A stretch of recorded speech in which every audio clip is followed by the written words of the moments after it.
I'm here with Scott Hill. Scott, tell us a little bit about where you're coming from and who you are. Hi, I'm Scott Hill, pastor at Aspinwall Presbyterian Church in Pittsburgh Presbytery.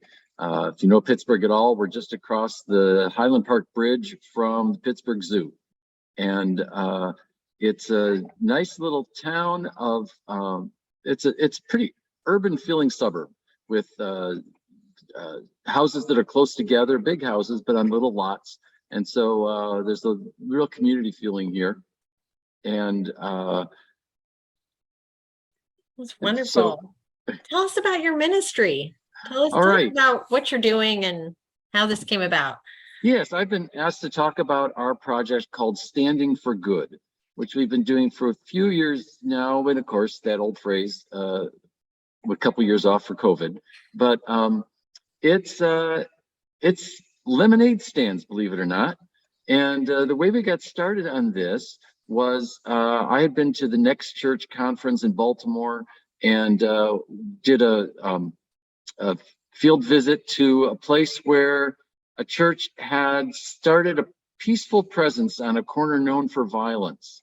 And just by being there consistently, they found powerful things happen. I thought, I wonder how we can apply that in our context, very different context. But we do have a corner. And as we started to talk about the corner and talked about some of our partners in the neighborhood and in the community, we realized that something that might work was to do with lemonade stands. And the reason that would be interesting here, we do have a lot of kids in the neighborhood, but also there are these narrow little streets. Most of them are one way. And so if you want to do a lemonade stand, there is not really a good place to do it, except at the Presbyterian corner on 3rd and Center. We've got shade, we've got a visible place, we've got one of the busier streets goes by, it's visible, and we decided to offer them access to our tables and chairs and water and drink coolers, and so they can do a lemonade stand. But what makes this ministry in particular is that they should be raising money for a good cause. And Session has to approve those causes, but we've approved everything so far. And we also have them do it right when we're coming out of church. So they have a built-in audience of Presbyterians who tend to pay handsomely for some homemade lemonade. And if they raise money for this good cause, we will match those funds. And so in that way, we have met neighbors who are raising money for projects in Haiti and projects to help animals, and their mothers work at a children's hospital residence home. And so, another kid who had a vision of wanting to help children with disabilities play baseball, and saw something about it. This is wonderful. Yeah.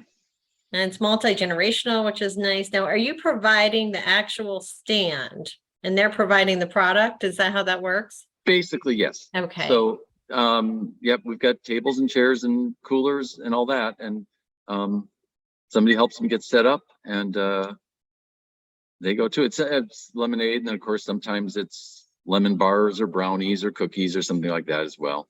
And it's been pretty frequent, it sounds like. Well, it's,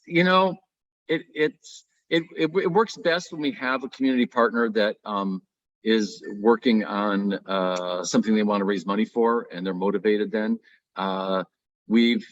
This past summer was not our best summer, and we had a lot of people who were interested right off the bat, and then getting them to actually schedule it turned out to be hard. Families get busy and the summer slips by, and all of a sudden it's August.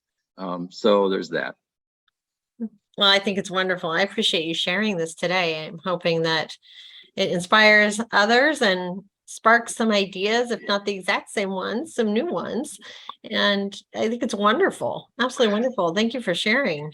Yeah, one of the other benefits of it that we hadn't expected is that, and I've been at other churches where we tried to somehow have a coffee hour that included the neighbors.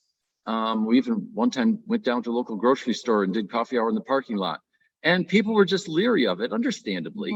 And one day I looked around and I realized, oh my gosh, we are having coffee hour with the neighbors.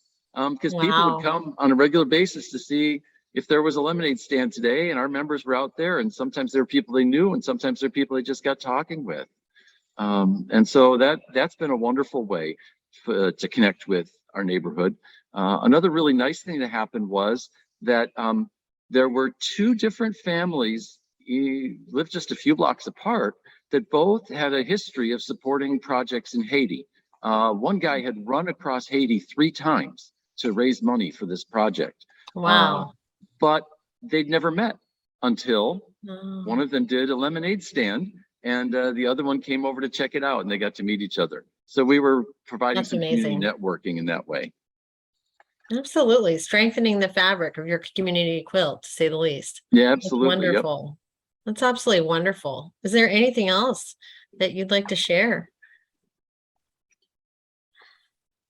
I just would say that, one of the reasons we do it is we want to foster in the kids of our neighborhood, and some of our kids from our church, but want to foster a sense of giving and making a difference. And here we are, setting them up as young philanthropists, and also showing that the church is looking to make a difference and join them in their goals of generosity, not just serving our own agenda.